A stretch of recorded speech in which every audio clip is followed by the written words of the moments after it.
Bonjour Monsieur Moreau-Chevrolet. Bonjour. Pourriez-vous vous présenter pour les internautes qui ne vous connaîtraient pas? Philippe Moreau-Chevrolet, donc je dirige la société MCBG Conseil, qui est une agence de conseil en communication auprès des dirigeants sur leur communication personnelle et sur leur stratégie d'influence. Très bien. Votre cabinet de conseil, MCBG, est spécialisé dans la communication personnelle et la stratégie d'influence des dirigeants. Pourriez-vous nous en dire un peu plus sur votre cœur de métier? Alors notre cœur de métier consiste à conseiller des personnalités sur l'image qu'elles donnent auprès de leurs clients ou de leurs cibles auprès du public. Donc on prend en gros une personnalité à un temps A et on essaie de l'amener vers son objectif à un temps B. Et entre les deux, il y a tout un tas de travail à faire en matière de média training, de définition d'une stratégie de communication, de définition des vrais objectifs qui sont ceux du client. Donc on fait un travail en profondeur avec le client pour l'amener là où il veut être en fait à terme, là où le porte ses ambitions. Donc on met en adéquation des moyens avec une stratégie et des ambitions sur le long terme. On travaille pas sur le court terme, on travaille pas pour des coups, on travaille vraiment pour prendre quelqu'un, pour en faire quelque chose et l'aider à accomplir son objectif. Très bien. L'homme ou la femme politique se doit aujourd'hui d'être présent sur les réseaux sociaux s'il souhaite maximiser la portée de son propos. Doit-il répondre à l'ensemble des interpellations qui lui sont faites sur ces nouveaux médias? Alors non, il faut pas répondre à tout et surtout il faut pas répondre soi-même. Il faut avoir une équipe pour gérer ça, il faut communiquer en direct quand ça justifie qu'on communique soi-même en direct. C'est pas la peine de le faire systématiquement. Il faut pas non plus penser que tout se joue là. Il y a une grosse partie de la communication qui se joue dans le contact direct avec les gens sur le terrain. Il y a une grosse partie de la communication qui se joue dans le contact direct avec les journalistes en off. Il y a beaucoup de choses en dehors de la scène, il faut pas se griller, il faut pas agir trop sur la scène elle-même. Il faut comprendre quels sont les différents temps de la communication. Il y a du temps où on réagit, il y a des moments où on doit réfléchir, se poser, il y a des moments aussi où on doit aller voir les gens en dehors de la scène pour justement nouer des contacts utiles, se faire un réseau d'alliés en fait et de partenaires. Très bien. Selon vous, quels sont les principaux défis et les principales opportunités qu'offrent les réseaux sociaux, les nouveaux médias aux hommes et aux femmes politiques? Les réseaux sociaux, c'est ce qui a permis, avec les chaînes d'infos en continu, une vraie démocratisation de la scène politique. Avant, quand vous vouliez passer à la télé, il fallait être vraiment très très très connu, et puis il n'y avait pas d'alternative à ça. Donc en fait, ça restreignait l'accès aux médias à une toute petite poignée d'hommes politiques. Aujourd'hui, on voit émerger ce qu'on appelle des députés BFM, c'est-à-dire des députés ou des hommes politiques qui vont sur les plateaux, qui sont connus comme ça et qui finalement quelque part ont accès à une notoriété à laquelle ils n'auraient pas eu accès sans tout ce système-là. Donc les réseaux sociaux, c'est un marchepied pour démocratiser le système politique. Et en ce sens-là, c'est une très très bonne chose. Mais c'est ça qu'en haut, en gros, parmi les élites politiques déjà installées, on n'a pas envie de voir venir. C'est pour ça que les hommes politiques installés vous diront souvent Twitter, moi j'utilise pas, les réseaux sociaux, ça me concerne pas. Parce qu'en fait, ça crée une concurrence dont eux n'ont pas besoin, qui fait le plus grand bien au système démocratique, mais qui est un peu effrayant pour eux. Et ça signifie aussi qu'on a des carrières qui peuvent se faire beaucoup plus vite. Manuel Valls, en quelques années, il s'est construit une image, il représente quelque chose pour l'ensemble des Français, et c'est aussi grâce aux réseaux sociaux, aussi grâce à sa stratégie de communication qu'il y est arrivé. Et ça, c'était pas possible dans les années 60, c'était pas possible dans les années 80, c'est possible aujourd'hui. Donc Emmanuel Valls, comme Sarkozy, est un produit de cette nouvelle manière de communiquer. Très bien. Alors pour rebondir un peu sur ce que vous venez de dire, Twitter accélère considérablement le tempo médiatique et décentralise la discussion. Ceci favorise la démocratie participative, mais également les crises de réputation que l'on voit se multiplier. Que faire lorsqu'une telle crise se produit? Lorsqu'une crise se produit, la première chose à faire, c'est de rester calme et de regarder ce qui se passe. C'est pas d'attaquer tout de suite. Et de voir en quoi, dans sa stratégie personnelle, ça va vous permettre de rebondir. C'est-à-dire qu'il faut pas se demander comment on se défend, il faut se demander comment on va faire pour en faire un capital d'image. Quand il y a une crise, ça veut dire qu'on s'intéresse à vous. Donc c'est bien d'un certain côté. C'est là que tous les projecteurs sont braqués sur vous. Si tant est que la crise soit pas trop importante, comme c'est le cas pour quelqu'un comme Cahuzac ou DSK, si ça touche pas à des fondamentaux de la République, si vous n'avez pas été viscéralement malhonnête, si vous n'êtes pas coupable, voilà, en gros, de quelque chose de vraiment grave, vous pouvez toujours vous en sortir par le haut. Une crise, c'est toujours un moment où vous pouvez optimiser. Dieudonné est attaqué par l'ensemble de la classe politique. Il a jamais été aussi connu, voilà, par exemple. C'est ce qui permet d'affirmer que quand Manuel Valls l'attaque, il lui rend aussi un peu service. Et Dieudonné est quelqu'un d'intelligent, donc il va pas parler directement aux médias, il va laisser les autres faire sa pub. Et lui, il va rester comme ça un peu neutre.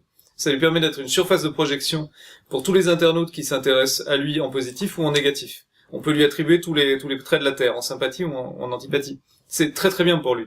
Donc ça, c'est un exemple de crise qu'on peut gérer pour sortir par le haut. Ça sert à la fois au diable, comme Dieudonné, Ça peut servir à des gens aussi très très bien, à des associations caritatives, à des gens comme Martin Hirsch par exemple, qui sait très bien gérer ça.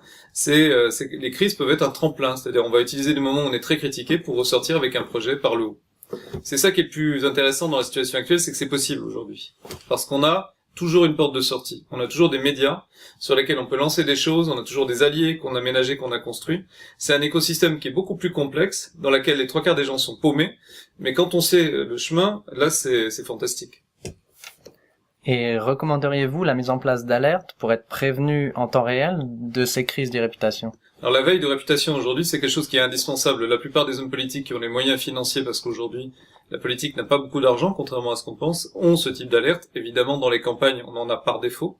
Les grandes marques utilisent aujourd'hui des systèmes d'alerte de ce type. Ça permet tout de suite de savoir ce qui se dit de vous, en qualitatif. C'est-à-dire qu'en gros, si vous sentez monter quelque chose, vous êtes capable de le voir, de sentir et de réagir. Manuel Valls, il a senti très tôt monter le phénomène Dieudonné. Il s'est dit, tiens, il y a quelque chose probablement sur lequel on peut réagir, on peut prendre position pour affirmer une position républicaine, ça correspond à ses valeurs mais aussi à sa stratégie d'image, et à additionner ces deux-là, il a senti le vent du Dieudonné, de la quenelle, etc. monter dans l'opinion, et ça a contribué à faire une espèce de match d'image, d'opération qu'il a fait aussi pour son image personnelle, et il l'a vu parce que il est entouré de gens qui eux passent leur temps à regarder ce qui se passe dans l'opinion. Sarkozy était pareil en 2007, c'est pas une attaque contre Valls. Sarkozy faisait la même chose, il sentait monter des choses, et réagissait très tôt quand la vague était en train de monter. C'est ça ça permet de voir où est la vague. Ce que Sarkozy n'a pas compris, en revanche, c'est sur son image personnelle. Les alertes sont arrivées assez vite, il aurait pu voir et rectifier. Il y a un moment où les alertes suffisent pas, il faut qu'il y ait une interprétation qualitative, il faut qu'il y ait des gens au-dessus, pour essayer de le dire à la personne et aux décideurs, attention, là il y a quelque chose qui se passe. Si le conseil autour est pas bon, les alertes suffisent pas, donc c'est un outil. Voilà. Très bien. Sur les réseaux sociaux, c'est une poignée d'influenceurs qui donnent le ton. Le reste des internautes partagent, aiment ou commentent leur contenu. Des outils tels que le nôtre permettent de détecter ces influenceurs clés en fonction de leur prolixité, de la viralité de leur contenu ou de la taille de la communauté qu'ils rassemblent et sur laquelle ils ont une influence. Vous paraît-il crucial d'avoir connaissance de ces principaux soutiens et détracteurs de 2.0 dans le combat d'influence politique? Dans le combat d'influence politique, il faut connaître tous les gens qui sont dans votre écosystème. Ce qu'on appelle un écosystème. C'est un peu une tarte à la crème, mais il faut connaître les gens qui sont susceptibles de vous soutenir, les gens qui sont susceptibles de vous critiquer. Si possible, il faut voir les deux. Mais dans la vraie vie, c'est-à-dire, il faut les rencontrer. Moi, je suis frappé parce que il y a deux types d'écoles. En gros, il y a une école à gauche qui consiste à, quand vous êtes dans la critique, à vous taper dessus, à vous engueuler, à vous appeler en vous disant c'est pas bien ce que t'as écrit, je trouve ça scandaleux, t'aurais pas dû dire ça de un tel. Et puis il y a une autre école qui consiste à vous dire tu as dit du mal d'un tel, écoute ça m'intéresse d'en parler si on déjeunait. C'est plutôt une école de droite, malheureusement pour la gauche, parce que c'est une technique très efficace. Moi c'est la technique que je recommande, c'est rencontrer les gens qui parlent de vous, en bien, mais surtout en mal. Parce que plus vous connaîtrez vos adversaires, plus vous apprendrez ce qu'ils pensent de vous, plus vous pourrez vous corriger, vous adapter, comprendre ce qui se passe aussi dans votre environnement. Et puis on apprend beaucoup plus de ses adversaires en général que de ses amis politiques. Les amis politiques, ils ont toutes les raisons du monde d'être sympas avec vous, ne serait-ce que par politesse. Un adversaire, il a aucune raison de vous ménager, donc ça va être un miroir grossissant de tous vos défauts. Voilà. C'est beaucoup plus intéressant d'être aimable et sympathique avec ses adversaires parce qu'on apprend d'eux, en fait. Ce qui n'empêche pas de se taper dessus quand on est dans l'arène. Mais il y a un moment où il y a de l'intelligence qui peut passer. Il faut voir ça aujourd'hui comme ça. Je comprends. Et la plupart des internautes raisonnent comme ça aujourd'hui. Très bien, je comprends bien. Alors vous avez en partie répondu à la question que je vais vous poser, mais comment procédez-vous, vous, une fois que nous avons détecté les principaux influenceurs d'un client dont vous managez la communication? Alors quand on détecte les influenceurs d'un client, une fois qu'on les a vus, qu'on a vu l'écosystème, on organise des rencontres, on va se voir, soit on invite ces influenceurs à des événements qu'on organise, pour qu'ils puissent voir concrètement qui est la personne, soit on les rencontre en déjeuner, on les voit, enfin le client les voit, il discute avec eux, et en fait ça crée en même temps une forme d'émulation intellectuelle, enfin ça entretient le bouillonnement du milieu, donc tout ça est très très bien. Après ça change pas ni l'avis des influenceurs, ni notre avis sur les influenceurs, mais au moins ça permet qu'il y ait un dialogue, donc une conversation qui se crée. Aujourd'hui l'important pour être influent c'est d'être dans la conversation nationale, il faut être dans la conversation nationale ou locale selon ses ambitions. Le pire c'est de pas être dans la conversation, donc il faut être dans la conversation. Plus on est dans la conversation, plus on est pertinent, plus on est influent, plus on a de pouvoir. Aujourd'hui, le pouvoir, il est dans la conversation. C'est être le sujet de conversation. Christian Salmon, le chercheur, avait dit de Sarkozy, les Français n'ont pas voulu élire un président, ils ont voulu élire un sujet de conversation. Et ça, c'est la vraie force de Sarkozy. C'était un sujet de conversation. comme Manuel Valls est un sujet de conversation. Ça suffit pas, mais c'est une étape indispensable. Donc parler aux influenceurs, les rencontrer, faire des événements avec eux, comprendre dans quel écosystème on est, comprendre avec qui on joue. C'est valable pour le lobbying et c'est valable pour la communication aujourd'hui. En fait, c'est un peu des techniques de lobbying qui s'importent dans la communication. Mais les lobbyistes ont toujours fait ça. La différence aujourd'hui, c'est que tout est ouvert, tout est open, il n'y a rien de caché, et tous les événements qu'on organise sont relayés sur Twitter, sur Facebook, tout est transparent en fait. Quelqu'un qui veut se donner la peine peut tout à fait lire les écosystèmes, en théorie. Tel que nous on le pratique en tout cas. Recommanderiez-vous une communication offensive, entre guillemets, c'est-à-dire qui identifierait les faiblesses perçues sur la toile et les détracteurs de ses adversaires pour s'en servir contre eux? Moi je conseille jamais de communication négative, c'est une perte de temps. L'attaque contre les adversaires sert en général à pas grand-chose. Il y a en communication ce qu'on appelle le biais de confirmation, qui a été diagnostiqué par quelqu'un qui s'appelle Charles Lord. Et en gros, ça dit que plus vous critiquez, plus vous répondez symétriquement à quelqu'un qui vous attaque, plus vous le renforcez dans ses convictions. C'est pour ça qu'on s'engueule autour de la dinde de Noël, autour du repas de Noël, parce qu'en fait, on convaincra jamais un oncle raciste de pas être raciste, on va le renforcer dans ses convictions. Donc il va sortir du repas de Noël renforcé, et vous aussi. Et finalement, on n'aura convaincu personne. Donc pour moi, attaquer ses adversaires ou se servir des choses pour les attaquer, ça sert à rien. C'est juste une grosse perte de temps. Soit vous avez quelque chose de vraiment impactant contre votre adversaire, je sais pas, il a renversé un enfant en sortant de l'école, il a détourné 6 millions d'euros à la banque, et là vous avez un argument, mais qu'il faut sortir parce que de toute façon il faut le sortir. Soit vous n'avez pas d'argument, vous n'avez que des choses assez faibles. Bernard Tapie reste populaire, bien que, si on aligne tout ce qu'a fait Bernard Tapie dans sa vie, je pense que n'importe quel Français vous dirait, ah ouais, il est pas correct ce mec-là. Donc ça suffit pas, le négatif ne change rien en fait. Ça n'est pas un terreau utile politiquement. Le positif c'est utile, quand vous arrivez à emmener des gens avec vous, là il y a quelque chose. Très bien. Il est possible sur Twitter, via la géolocalisation, de cibler une commune et d'y découvrir ce que les habitants disent sur un thème précis. Recommanderiez-vous aux équipes de campagne d'investir dans ce travail d'écoute de leurs concitoyens, afin de mieux comprendre leurs attentes et leurs besoins? Écouter les concitoyens le plus possible, c'est la base du travail du communicant. Ça signifie pas qu'on va suivre ce que pensent les citoyens, ni les communicants. Ça signifie juste qu'on va écouter ce que les gens disent pour pouvoir comprendre comment ils fonctionnent et à partir de là mieux communiquer avec eux. Nous, on a des idées à communiquer, eux, ils ont des idées aussi. On peut faciliter un échange qui fait que nous, on va faire passer notre message, eux vont faire passer le leur.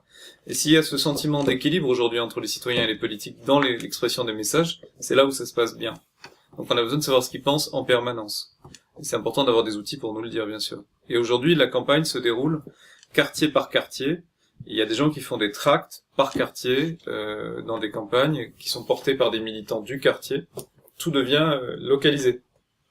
Aux États-Unis, avec la big data, on arrive à avoir une localisation individuelle de la personne. On sait ce que la personne vote, si elle vote ou pas, et ce qu'elle consomme. Donc on connaît tout de vous, depuis votre préférence politique jusqu'à votre marque de voiture.